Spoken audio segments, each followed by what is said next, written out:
Hey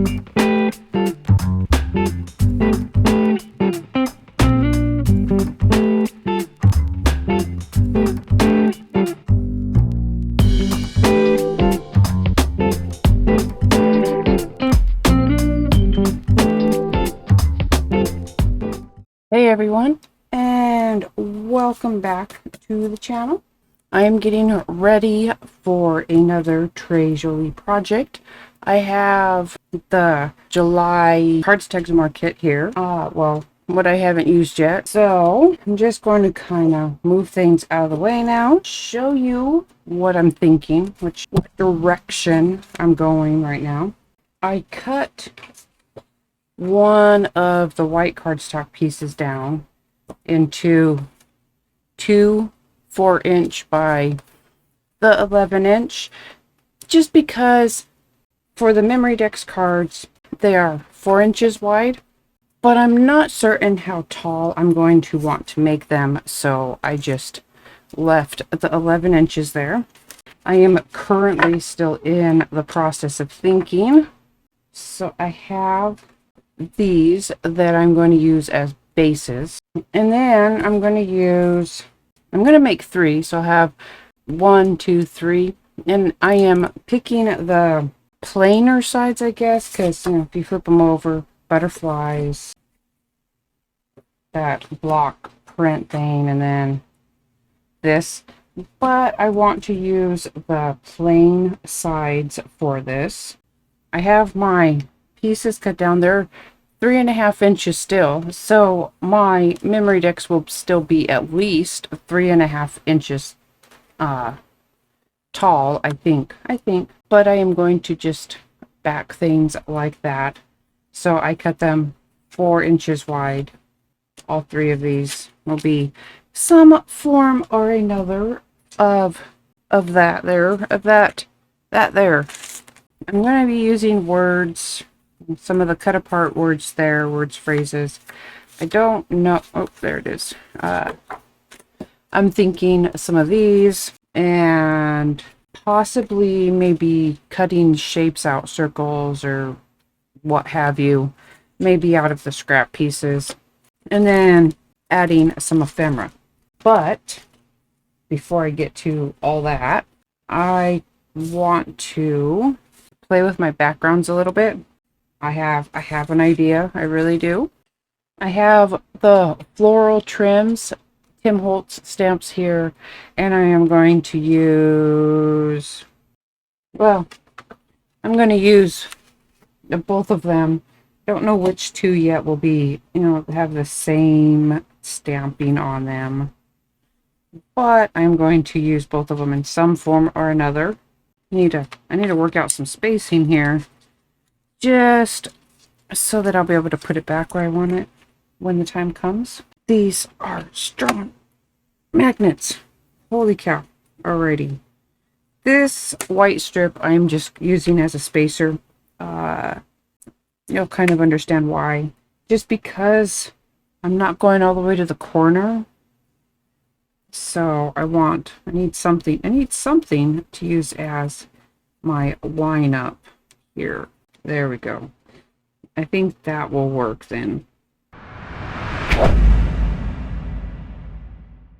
Finally got those into place. I will do that one after I get these done, just because I don't want to move the stamps.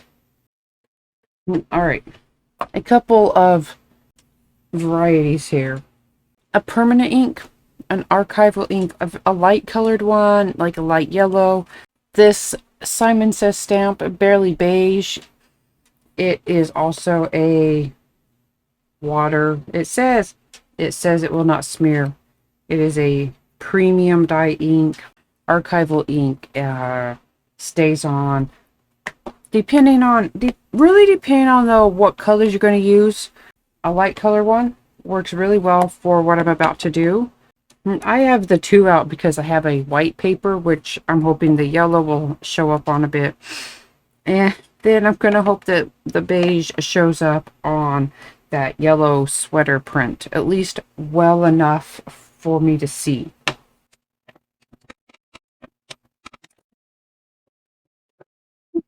and pop that out. Just so I can lift this up for you real quick. So you can see the yellow is showing up well here. The beige, now when it says barely beige, it is barely beige, and it is definitely not showing up there. So I'm going to try the chrome yellow. I'll just make 4. In the white sweater print, I'll have 1 of each stamping. And then the yellow sweater print will have this stamp. And the green, I will do like this. I had to make it even. Just had to. So, since I'm here, I will try to get these in place again without moving my stamps. Can't move my stamps. Archival ink, it's a permanent ink. I will be able to get it wet, which is important because I am going to gesso. Now, I could have gessoed and then stamped, but I'd love to tell you why, but I decided I wanted to do it this way. I just did. But I do want to add some kind of water protection thingy here. So, grab up my clear gesso. Now, interestingly enough, if you had a dye ink and you didn't have permanent inks in a color you wanted, you could probably use a dye ink and a spray sealer like Workable Fixative, and then you wouldn't have to worry about that dye ink smearing, and it would set it for working on top of. But since I had the pigment ink, the waterproof ink, then this way works too. I can just, oops, my little plastic fell in. I can just ink and go. So I'm going to get my gesso on these and then let that gesso dry.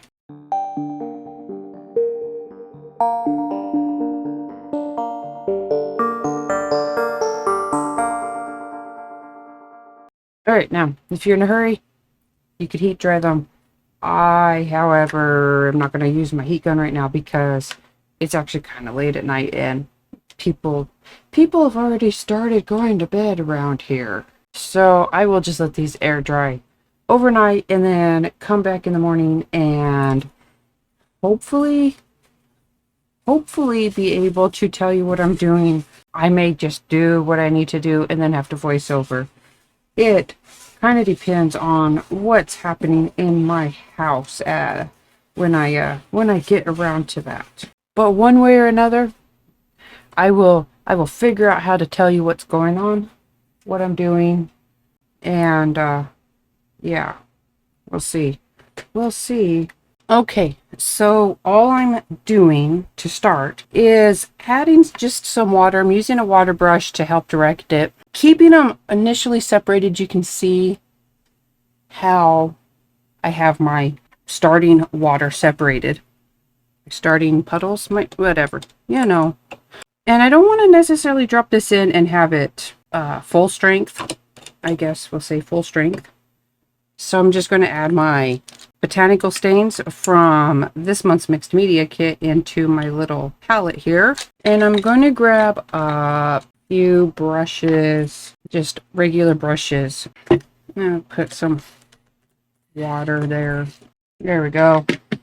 A little coordinating puddle of water to use with each color I have. So I'm just going to start. I'm going to try to pick up some of the color and just add it to where what I already have wet. Probably would have worked better if I'd been a little quicker here, but you know, whatever.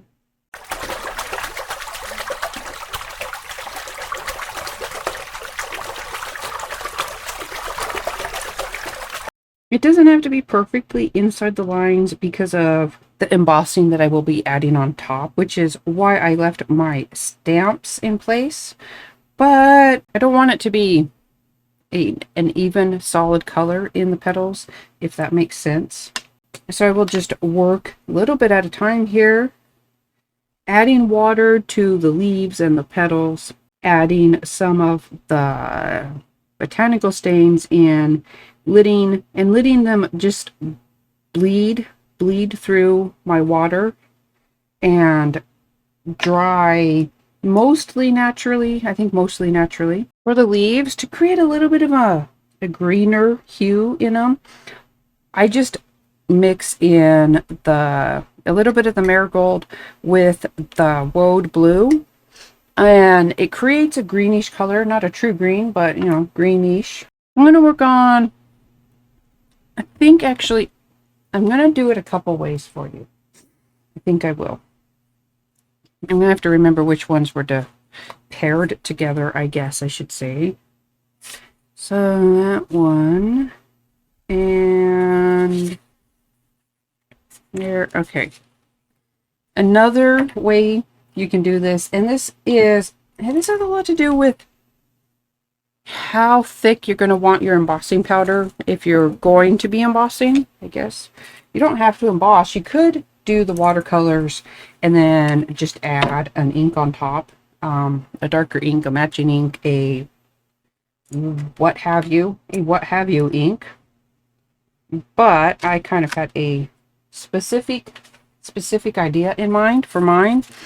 So one way is to just do flat stamping, add some protection before or after that stamping, and then start coloring in your various parts. And another way would be, you wouldn't necessarily have to do the stamping first for this way, but I kind of just thought about doing this other, showing you this other way of doing things. So here we are just doing the things. All right, this one right here, don't ask, it broke in half once, and now I found a use for it because I can use the smaller pieces. Yay! Yeah, it basically snapped together. These are very strong magnets that came with the Tim Holtz board, the Tonic Studio magnets. They're very strong, and they get close together and they will just snap right on together. And that's what happened with the one that broke, is it snapped very, very hard together with another one.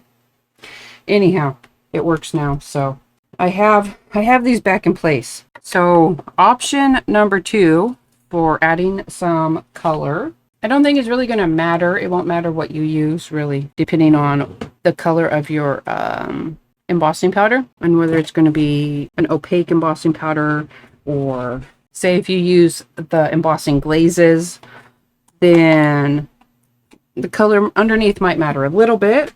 But my original plan has always been to do white embossing edge brown. Why do I have ink all over me? I believe I have a pen that started leaking, and I was unaware of it, and it is, unfortunately, it was a black pen, so I think that there are spots that I haven't been able to see, and now I'm getting it on me. The life of a crafter, when you end up with colors on you that you weren't even using. See if I find any mud. It's on my leg. I have ink on my leg, people. I have no explanation for this. So we're just going to pretend I'm not covered in ink, and I'm just going to find something to use. For this purposes, I will use something that has a little bit of color to it, just so it'll show up on the camera better than a clear would. I'm just going to use up this ink here. You can use a clear embossing ink. I'm only using a colored embossing ink, so hopefully the lines will show. Even though I'm not sure you necessarily need that, but I'm sure that y'all know what inked lines look like. Alright, I don't remember if I turned the volume off on purpose or not, because at some point in time my computer had forgot that I had an entire microphone for it. Anyhow, so voice over me here, just to say, after the stamping, then I just used white embossing powder on them, and then it came in and colored in between all the embossing. The embossing acts as a resist, so even if I don't come back and try to clean it off until it's dry, you can just use a cloth and it should wipe right off. So that's just the second option. You can emboss before, emboss after. I planned on doing all of my embossing after, and then that was partway through. I was like, I can just show you, both options depending on what effect you want, how well you want to see your lines, how well you can see your lines, how much bleed out that you want to risk, things like that. So back to the other two backgrounds that I hadn't embossed yet. I finished coloring them, at least how I thought I wanted them, and then came in and added my embossing to them. And it was after I had the embossing on when I realized I wanted to add a little bit more color to this one. I put white embossing powder on that chipboard butterfly, sorted out all the ephemera, got my pieces together that I wanted to use, tried to pile things up, stack things up, get them sorted. That way, when it came time, I could just stick everything down. I kind of did little mock layouts, getting my pieces together, and then just used a paper clip to hold everything until I could get them all stuck down. I rounded the bottom corners of the pattern paper base and of the white cardstock, lined them up, traced around the top, just trying to figure out how much, if any, of the white cardstock I would want sticking out. Used my Heidi Swap Memory Dex punch to put the bottoms together.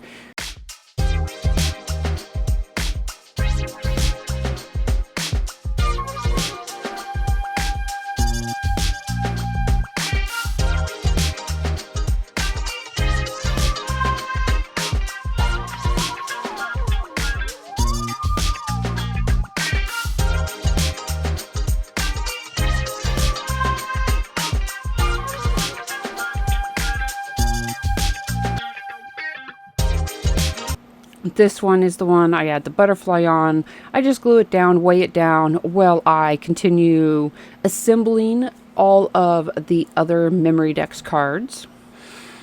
And it's just a lot of the same process. I play around with all of the elements until I get them where I want them before I finish gluing them down, put in the Memory Dex slots on the bottom.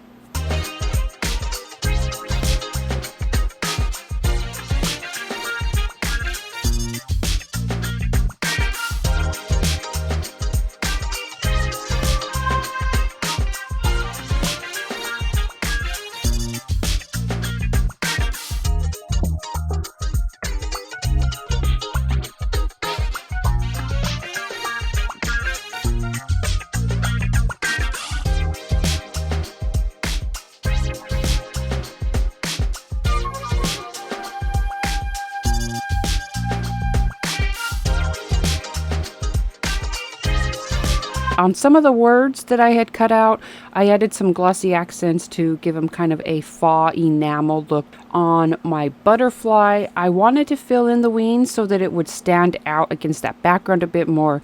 So I put a thin layer of glossy accents inside the wings. It's not super thick, just really enough to coat the bottom, and then I dropped in some of the marigold and the woad blue botanical stains, mixed it just a little bit just to make sure everything was to the edges, but then just let them blend together however they wanted as that glossy accents dried.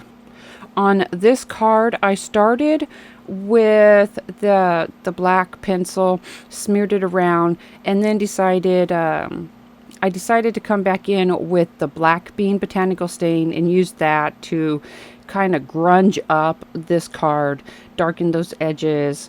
All the cards don't have to be all bright and cheery. You can add a bit of darker areas to them for some, use some darker colors for some accent.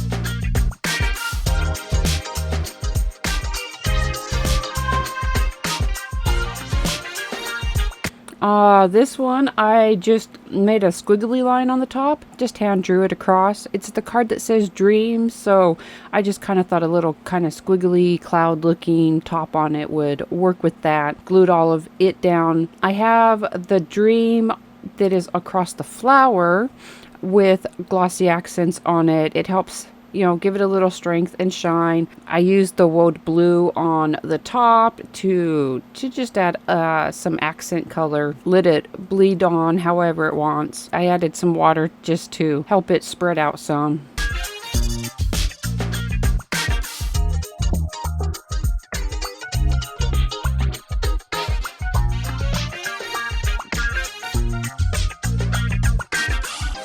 And then I just finished putting all of my other pieces together, putting the words that I had put the glossy accents on the cards. Now that the glossy accents had dry, the glossy accents on the butterfly are dry, and my memory decks cards are almost complete.